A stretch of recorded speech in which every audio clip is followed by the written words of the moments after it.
Hello dear learners, I am Tejinder Kaur, Academic Counselor at IGNOU Study Center 2206. This is the second video on the topic sequence and series.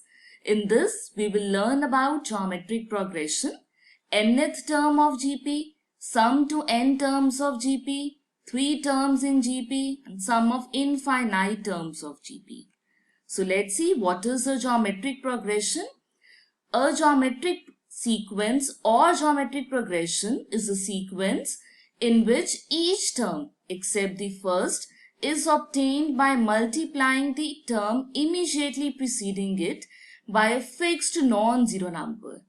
This fixed number is called the common ratio. For example, the first sequence given to us is 0.1, 0.01, 0.001 and so on.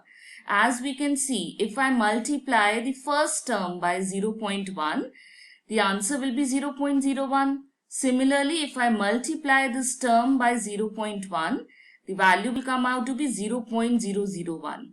So, the fixed constant ratio that is coming out is 0.1. Similarly, in the next sequence, each term is multiplied by 2. So, the common ratio is 2. In this sequence, each term is multiplied by 1 by 3. So, the common ratio is 1 by 3. So, let's define a geometric progression. A sequence A1, A2, A3 and so on is called a geometric progression if there exists a constant R such that AK plus 1 is equal to R times AK for every natural number K. Here we can see that the next term is calculated by multiplying the previous term by a constant factor R. Thus, a geometric progression can be written as AR square, AR cube and so on, where A is the first term of GP and R is the common ratio, and its nth term can be written as now AN is equal to A times R raised to the power n minus 1. Next is the ratio of two terms of GP. Let the GP be A1, A2, A3 and so on. Then the ratio of the nth and the mth term can be written as A into R raised for n minus 1 upon A into R raised for m minus 1. On simplifying this factor, I am left with R raised to the power n minus m.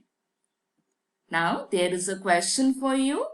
Determine the 12th term of a GP whose 8th term is 192 and common ratio is 2. Recall what we have studied just now. Pause the video and write down your answer. After you are done, resume. So let's see what is the solution. Determine the 12th term of GP whose 8th term, that is A8, is given to be 192 and the common ratio R is given to be 2. As we have seen that the ratio of any two terms of the GP is same as R raised for n minus m type. So, ratio of A12 and A8 is R raised for 12 minus A, that is R raised for 4. R is 2, so this is 2 raised for 4. So, I can calculate A12 as A8 into 2 raised to the power 4. That is 192 into 16. The answer is 3072.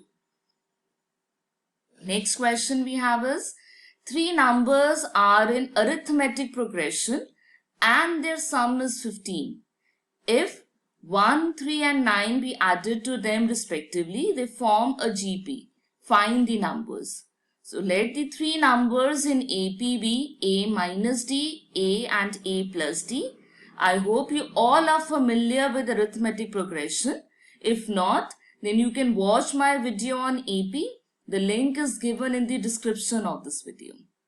So now adding these three terms, their sum is given to be 15.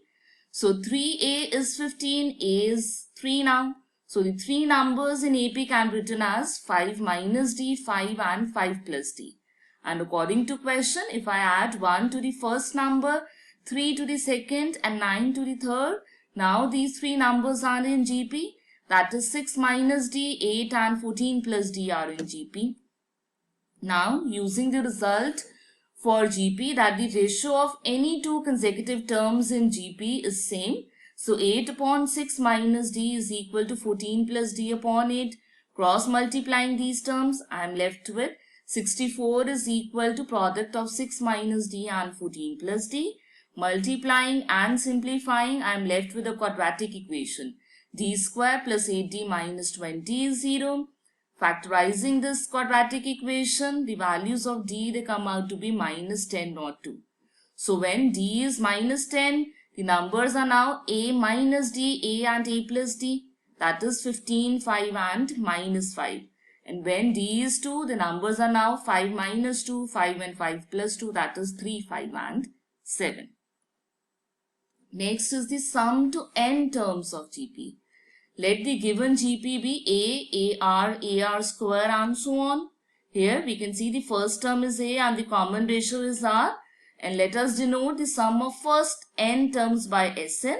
So Sn is equal to A plus AR so on up till A times R raised to power n minus 1.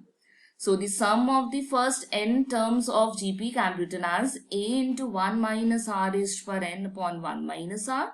When R is not equal to 1 and simply add all these terms if R is equal to 1. So this is A into n. Let's try a question based on this. Find the sum to 20 terms of the GP whose terms are given as 128 minus 96, 72 minus 54 and so on. Here we can see the first term A is 128, the second term AR is minus 96. So dividing these two factors, R will come out to be minus 3 by 4 and it is not equal to 1. So to calculate the sum of the first 20 terms, I can use this formula. Here now A is 128, R is minus 3 by 4 and N is 20. Substituting the values in the formula, taking LCM and simplifying the terms, we are left with the required answer. Next are 3 terms in GP. 3 terms in GP whose product is given to us, they can be taken as A upon R, A and A into R. For example, if the sum of 3 numbers in GP is 38 and their product is 1728, find the numbers. Since the product of the numbers is given to us, so we can take the 3 numbers in GP as A upon R, A and A R. Their sum is given to be 38 and their product is given as 1728. From the second equation, if I multiply these terms, I am left with A cube is equal to 1728, which is cube of 12. So A is equal to 12. So substituting this value of A in the first equation, A upon R plus AR, I am left with this equation. Subtracting 12 from 38 and taking LCM, I am left with the quadratic equation 6R square minus 13R plus 6 is equal to 0.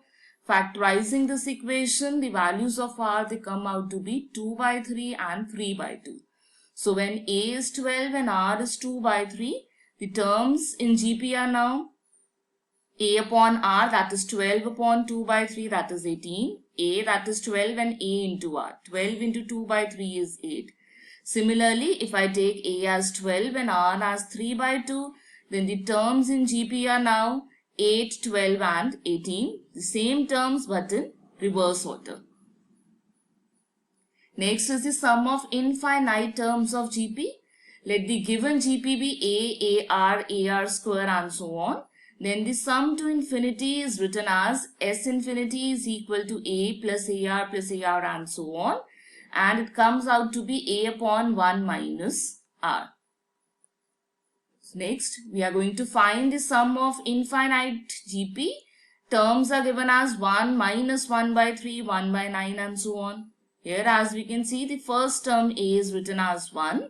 The common ratio can be calculated by checking the second term. AR is minus 1 by 3. So R also comes out to be minus 1 by 3.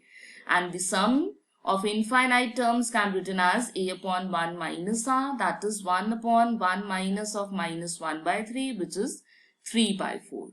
Now you can practice more questions based on this topic. Do like, share my videos and subscribe my YouTube channel for latest updates. Thank you for joining in.